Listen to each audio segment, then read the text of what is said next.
Students, आप सभी का मेरे YouTube channel spark success academy में स्वागत है। और आज हम लोग क्लास 10th का हिस्ट्री पढ़ेंगे, जिसमें आपका तीसरा चैप्टर चल रहा था, है ना, जिसका नाम है हिंद चीन में राष्ट्रवादी आंदोलन।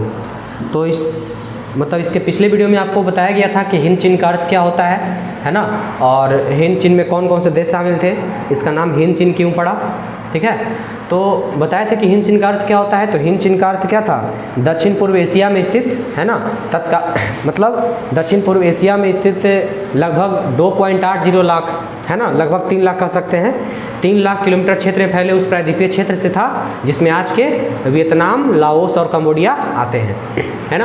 यानी कि अभी कौन कौन देश वियतनाम, लाओस और कंबोडिया हिंद चीन के क्षेत्र में आते हैं। तो उसके बाद बताया था कि वियतनाम के 2 क्षेत्र तोकिन और अनाम, है ना। तो वियतनाम के 2 क्षेत्र तोकिन और अनाम पे मतलब चीन का कब्जा चलता था। यानी कि जब जब चीन के शासक मजबूत होते थे, शक्तिशाली होते थे, तो उन पे कब्जा कर लेते थे। लेकिन जैसे ही शासक कमज़ोर पड़ते थे, वे लोग आज़ाद हो जाते, तोकिन और अनाम के लोग आज़ाद हो जाते थे। लेकिन कई सदियों तक यहाँ पे कब्जा चलते रहा चीन का, लेकिन फिर भी तोकिन और अनाम के लोग अपने भाषा और संस्कृति का विकास करना नहीं भूले, है ना। और यानी कि हर तरीके से अपने भाषा का, संस्कृति का विकास करते गए। इसके बाद यहाँ पे बौद्ध धर्म के साथ साथ कन्फ्यूशियस दर्शन का ही विकास हुआ था। फिर बताया था आपको कि लाओस और कंबोडिया में एक तरफ जहाँ मतलब वियतनाम में चीन का प्रभाव था, तो लाओस और कंबोडिया में हिंदुस्तान का प्रभाव था, क्योंकि यहाँ पे 34वीं शताब्दी में कंबुज राज का स्थापना हुआ, और है ना, उसके बाद कंबुज राज के शासक कौन होते थे, भारतवंशी होते थे। और जहाँ पे मतलब 12वीं शताब्दी में राजा सूर्यवर्मा द्वितीय अंकोरवाट मंदिर का निर्माण करवाए थे, ठीक है। लेकिन 16वीं शताब्दी में क्या होता है, कंबुज राज्य का पतन हो जाता है और यहाँ से कंबुज शासन हट जाता है, और लगभग धीरे धीरे इस तरह से वहाँ पे संघर्ष का माहौल बनता है। तो इस तरीके से वियतनाम पे चीन का कब्जा पड़ा, और लाओस और कंबोडिया पे, है ना, भारत का कब्जा पड़ा, जो कि हिंदुस्तान को हिंद के नाम जानते हैं। इस कारण से इस क्षेत्र को, तीनों क्षेत्र को मिलाकर कहा गया हिंद चीन का क्षेत्र। इसके बाद भी आपको बताया था कि जब भारत का पता चला लोगों को, है ना, 1498 में जब पुर्तगाली यात्री वास्को डी गामा जब भारत पहुंचते हैं, यहाँ से जब समुद्री मार्ग का रास्ता निकालते हैं, व्यापार व्यवसाय करना जब शुरू करते हैं, तो 1510 ईस्वी आते आते हिंद चीन के देश भी इन लोगों का व्यापारिक केंद्र बन गए। और इसके बाद स्पेन, डच, इंग्लैंड, फ्रांसीसी, है ना, बहुत सारी कंपनियों का वहाँ पे आगमन होता है। लेकिन इन सभी कंपनियों में फ्रांसीसी कंपनी यहाँ पे राजनीतिक अधिकार लेना चाहती थी, ठीक है। तो राजनीतिक अधिकार लेना चाहती थी, इस कारण से यहाँ पे कई तरह के फ्रांसीसी पादरियों का आगमन होना शुरू होता है। और धीरे धीरे बहुत सारे 17वीं शताब्दी तक, है ना, बहुत सारे पादरी, फ्रांसीसी पादरी हिंद चीन में पहुँच जाते हैं, और हिंद चीन में दखल देना शुरू करते हैं, वहाँ के सभ्यता में, वहाँ के भाषा में, है ना, शिक्षा में, और हर तरीके से वहाँ पे हस्तक्षेप करना शुरू कर दिए। इसके बीच में फ्रांस और अनाम के शासकों के बीच कई बार समझौता भी होता है ना। लेकिन जब समझौता से बात नहीं बना, तो 19वीं शताब्दी में, है ना, जो तोकिन और अनाम के जो जनता थे, वहाँ विरोध करना शुरू कर दिए। और जब विरोध हुआ तो युद्ध में बदल गया, और युद्ध में फ्रांस जो था सैनिक शक्ति के बल पे, अस्त्र शस्त्रों के बल पे, है ना, वहाँ की जनता को रोक लिया, है ना। और सबसे पहले अनाम में कब्जा करते हैं, उसके बाद फिर तोकिन पे कब्जा होता है, ठीक है। इसके बाद धीरे धीरे पूरे कंबोडिया पे, लाओस पे, वियतनाम पे, 20वीं शताब्दी के अंत होते होते हिंद चीन में पूरे फ्रांसीसी कब्जा जम जाता है, मैंने पूरे हिंद चीन में फ्रांस का कब्जा आ जाता है। तो लगभग आप यहाँ तक पढ़ लिए थे, है ना। अगर आप बात कीजिएगा फ्रांसीसी उपनिवेश का, है ना, यानी फ्रांस द्वारा यहाँ पे क्यों उपनिवेश बनाया गया था, तो सबसे पहला उपनिवेश बनाने का जो सबसे पहला मकसद था इन लोगों का, सबसे पहला जो उद्देश्य था, क्योंकि फ्रांस जो था भारत में कमज़ोर पड़ रहा था, है ना, और इनका जो व्यापारिक प्रतिस्पर्धा चलता था, वो चलता था किससे, है ना, वो चलता था इंग्लैंड से। और इंग्लैंड का भारत पे भी कब्जा था, और फ्रांस भी इसके भारत के कुछ क्षेत्रों पे कब्जा किए हुए था। लेकिन फ्रांसीसी भारत में कमज़ोर पड़ रहे थे, तो इसलिए एक ऐसे क्षेत्र को खोज रहे थे, है ना, जहाँ से भारत पे भी अपना नज़र बना कर रखें, और उस क्षेत्र को भी अपने प्रभुत्व में बना करके रखें। तो इनको हिंद चीन का क्षेत्र उचित ज़्यादा अच्छा लगा, है ना, कि वो वही क्षेत्र था जहाँ से भारत पे भी लोग नज़र रख सकते थे, और हिंद चीन पर भी कब्जा कर सकते थे। तो इस तरीके से पहला उद्देश्य रहा। दूसरा था, है ना, औद्योगिक उद्योग धंधों के लिए कच्चे वस्तु, और तीसरा बाजार की उपलब्धता। तो इस तरीके से 3-4 उद्देश्यों के कारण, है ना, यहाँ पे फ्रांसीसी लोग अपना उपनिवेश बनाने को लेकर के आगे आए थे।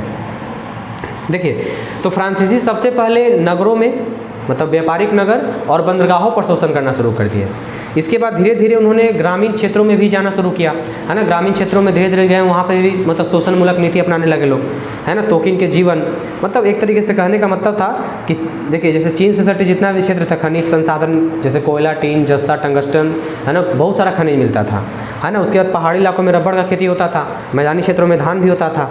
तो इस तरह से सबसे पहले जो फ्रांसीसी कंपनी था, है ना, वह सबसे पहले यहाँ पे नदियों और, है ना, मतलब सिंचाई का सुविधा, यानी नदियों को विकसित किया, नहरों को विकसित किया। इस तरीके से वहाँ पे सिंचाई का सुविधा विकसित हो गया। और जहाँ पे दलदली भूमि था, जंगल था, सबको मतलब किसमें परिवर्तित कर दिया गया? कृषि भूमि में, है ना। यानी सब जगह पे कृषि होने लगा।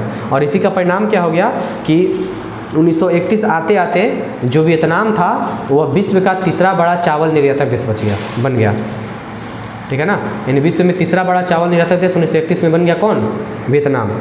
इसके बाद रबड़ के बागानों पे, है ना, मैंने खानों में सब जगह एक तरफा अनुबंध व्यवस्था चलता था। तो एक तरफा अनुबंध व्यवस्था क्या होता था? तो एक तरफा अनुबंध व्यवस्था में होता क्या था कि मतलब जहाँ पे मतलब एक तरीके से समझिए बंधुआ मजदूरी था। एक तरफा अनुबंध व्यवस्था जो था, है ना, एक तरीके का क्या था? मतलब बंधुआ मजदूरी था, जिसमें मतलब मजदूरों को कोई अधिकार प्राप्त नहीं होता था, जबकि मालिक को असीमित अधिकार प्राप्त होता था, ठीक है। इस कारण से मतलब कहने का मतलब है कि यहाँ पे फ्रांसीसी लोग तो सड़क का, है ना, रेल का बहुत सारा विकास काम किए, लेकिन मजदूरों की स्थिति में कोई सुधार हुआ नहीं। और अगर हम यही बात करें शिक्षा को लेकर के, तो शिक्षा में भी पहले देखिए, पहले यहाँ पे शिक्षा दिया जाता था चीनी भाषा में, है ना, या स्थानीय भाषा में। लेकिन अब जो फ्रांसीसी सरकार है यहाँ पे शिक्षा लाना शुरू कर दिया फ्रांसीसी भाषा में, है ना। और मतलब इनको शिक्षा के प्रसार से डर लगता था, है ना, शिक्षा प्रसारित करना नहीं चाहते थे। इस कारण से मतलब ये लोग शिक्षा से बच्चों को दूर रखें, बच्चों को बार बार फेल करके एक ही क्लास में रखना, है ना। उसके बाद मतलब हर साल की अंतिम परीक्षा में सबको फेल कर देते थे लोग, है ना। स्थानीय जनता इनको कोलोन के नाम से जानती थी, यानी कि मतलब जो हिंद चीन में आए थे, जो फ्रांसीसी बसते थे, है ना, तो हिंद चीन में बसने वाले फ्रांसीसी को क्या कहा जाता था? कोलोन कहा जाता था। तो कोलोन के जीवन में और आम नागरिक के जीवन में, है ना, मतलब बहुत ज़मीन आसमान का अंतर देखा गया। तो 1920 के दशक आते आते धीरे धीरे, है ना, राजनीतिक दल मतलब कई छात्र छात्राएं जो थे राजनीतिक दल में शामिल होने लगे और धीरे धीरे विद्रोह होना शुरू हो गया। तो इस तरीके से देखिए कि चीन मतलब हिंद चीन में जो फ्रांसीसी कंपनी ग्रामीण क्षेत्रों से लेकर के, है ना, शहरी क्षेत्रों में, है ना, शिक्षा से लेकर के मतलब उद्योग धंधे सब में अपना कब्जा जमा लिया था।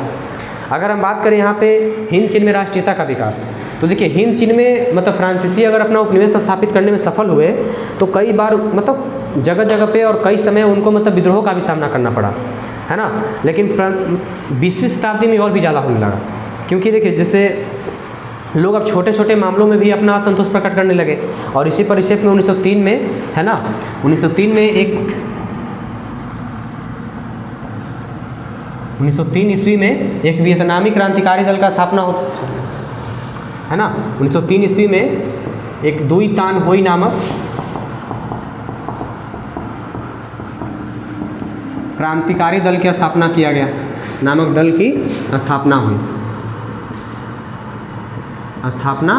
हुई, है ना। और इसकी स्थापना किए थे कौन? तो फान बोई चाओ, ठीक है। और इसके जो नेता हुए, इसके जो प्रथम नेता बने उनका नाम था कुआंग दे।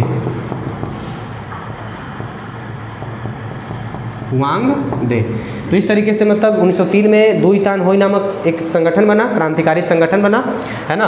जो कौन बनाए थे? फान बोई चाओ बनाए, इसके नेता थे कुआंग दे, है ना।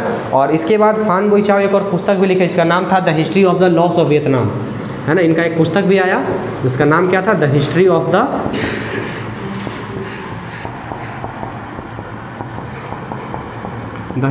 द लॉस ऑफ वियतनाम, है ना। तो the history of the loss of Vietnam भी किसने लिखा? फान बोई चाओ ने। तो इस तरीके से मतलब धीरे धीरे यहाँ पे राष्ट्रीयता का प्रचार प्रसार होने लगा। उसके बाद जब 1905 में जो रूस जापान का युद्ध हुआ, जैसे पिछले चैप्टर में आपको बताया गया था, 1905 में जो रूस जापान का युद्ध हुआ उसका भी प्रभाव यहाँ पे ज़्यादा पड़ा, है ना। और चूँकि जानते हैं कि रूस को जापान सेना बहुत बुरी तरीके से हराया, जो कि इन लोगों के लिए प्रेरणा का स्रोत बन गया। रूसो, मॉन्टेस्क्यू, सबकी विचारधाराओं ने, सबकी पुस्तकों और कविता मतलब लेखन कला ने इन लोगों को ज़्यादा प्रभावित किया, है ना। और हर तरीके से मतलब यहाँ पे, है ना, यहाँ के छात्र छात्राएँ सब लोग मतलब, है ना, राष्ट्रवादी आंदोलनों को ज़्यादा बढ़ावा दिए। और बाद में आकर के धीरे धीरे कोचीन, चीन, अन्नाम, तोकिन जैसे शहरों में, है ना, सब जगह मतलब राष्ट्रवाद का प्रचार प्रसार होने लगा, है ना। उसके बाद प्रथम विश्व युद्ध भी इसमें मतलब कहने का जब प्रथम विश्व युद्ध भी हुआ तो लोग फ्रांसीसी सैनिक यहीं से सेना लेके जाते थे, है ना, जिसमें हज़ारों लोग, कई लोग मारे गए, कई लोग बेघर हो गए। इस कारण 1914 में ही एक वियतनामी राष्ट्रवादी दल का भी स्थापना होता है।